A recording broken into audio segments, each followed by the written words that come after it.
Media 2 Africa. L'Afrique vous parle.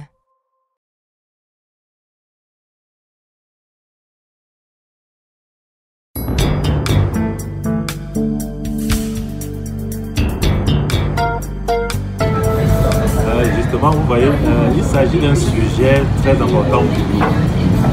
D'habitude, on demande aux jeunes de faire un vote utile. Nous, pour le coup, on va demander aux enseignants de faire un vote utile et de vulgariser ce vote utile auprès des parents et même des élèves. Parce que vous savez, c'est l'élève, c'est l'homme de demain. Voilà, donc nous sommes allés rencontrer déjà, à leur demande, sur leur invitation, trois formations politiques. La première étant effectivement le SDF. Nous sommes allés rencontrer le SDF, nous avons discuté avec eux et nous leur avons soumis ce qu'on appelle un pacte de gouvernance. Et dans le pacte de gouvernance, il y a ce que nous attendons voir réaliser dans les premiers jours du mandat concernant l'éducation et le secteur même de l'emploi. Parce qu'il y a une corrélation entre les deux. Le SDF a reçu nos sollicitations, certainement ils sont en train d'étudier et parallèlement nous avons recueilli leur projet de société que nous sommes en train d'analyser. Ensuite, nous avons rencontré le candidat Bello Bouba Maïgari qui lui a reçu et a exprimé une certaine satisfaction vis-à-vis de notre point de vue. Nous avons un livre blanc que nous avons remis au candidat Bello Bouba et nous avons aussi remis notre pacte de gouvernance. Et enfin, nous avons rencontré le candidat Serge Matomba qui lui a signé le pacte. Il faut dire que c'est le premier à signer le pacte de gouvernance et il a aussi même signé notre mémorandum d'entente par rapport aux observateurs, aux enseignants observateurs du scrutin. Même le SDF a aussi signé ce mémorandum. Voilà. Et avec l'UNDP, nous sommes en point. Donc, concernant la consigne, on ne va pas donner une consigne, mais on va éclairer l'opinion publique. On va décrypter les projets de société et indiquer celui qui nous paraît meilleur. Pour le moment, on ne va pas se prononcer parce que nous disons que les autres candidats en liste n'ont pas encore produit un projet de société. Nous avons reçu le manifeste du candidat Issa Chiruma. Nous avons décrypté. Nous avons commencé à décrypter celui du SDF, je l'ai déjà dit. Et les autres, Serge Matomba nous a remis un document spécial où il explique sa vision pour l'éducation. Donc, ici, je pense une semaine et demie, nous allons, avant le lancement de la campagne, certainement nous déclarer, oui, nous prononcer sur ce qu'il y a. Mais est-ce qu'il y aura une consigne de vote pour les enseignants? Nous pensons que l'enseignant, ce n'est pas quelqu'un qu'on peut diriger par une consigne de vote. Nous pensons que l'enseignant, lui, on lui présente les faits.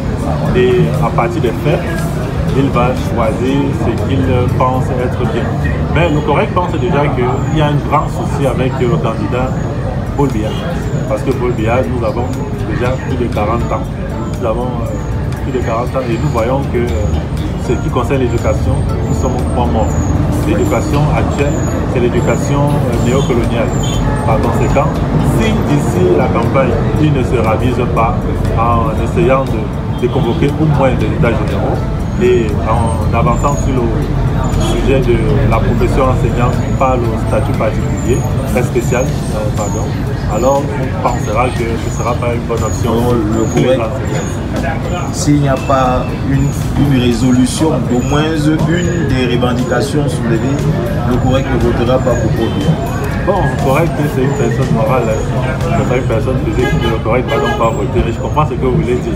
Nous ne serons naturellement pas favorables à ce que les enseignants plébiscitent le RDPC dans ces conditions. Ok, Monsieur le Président, pour sortir, tout à l'heure vous avez évoqué le rôle de scrutateur que vous entendez jouer pour cette échéance électorale. De quoi sera-t-il question exactement? Est-ce qu'on peut avoir des détails, notamment en termes de mobilisation, en termes de logistique? Est-ce que vous avez les moyens suffisants pour financer une opération pareille?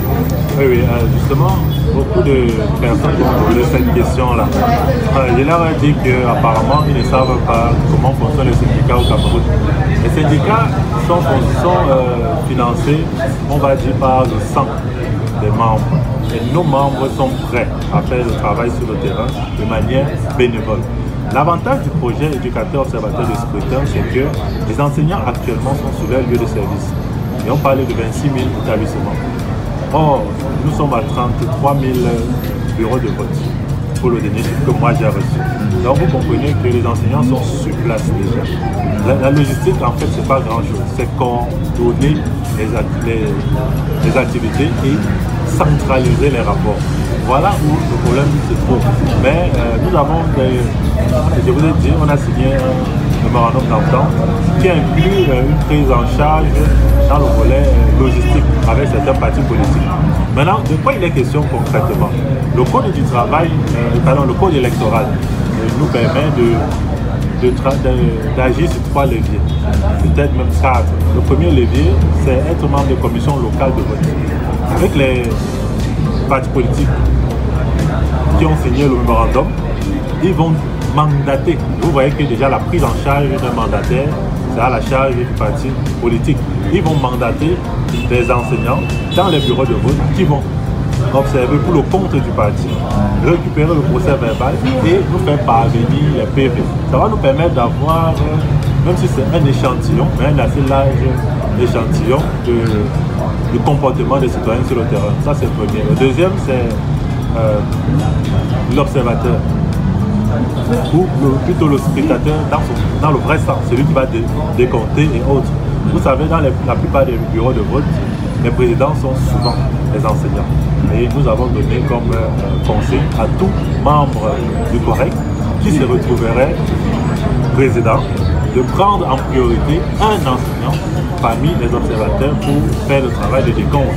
Alors, celui qui fait le décompte est acteur dans le processus. Et enfin, le troisième, c'est pendant justement ce décompte-là. Il y a les observateurs de décompte.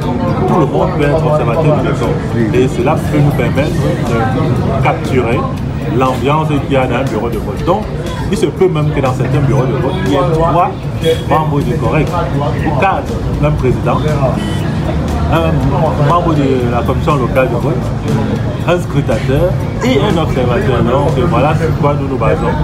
Le plan logistique financier, on sait, les enseignants n'ont pas l'argent. Donc on n'a pas compté dessus. On a compté sur notre réseau et qui est en train de répondre favorablement. Je peux vous dire par exemple que actuellement, nous on avait misé sur 10 000 enseignants à offrir, mais nous sommes en train d'aller au-delà. Nous sommes en train d'aller au-delà. Donc l'opération se déroule très bien.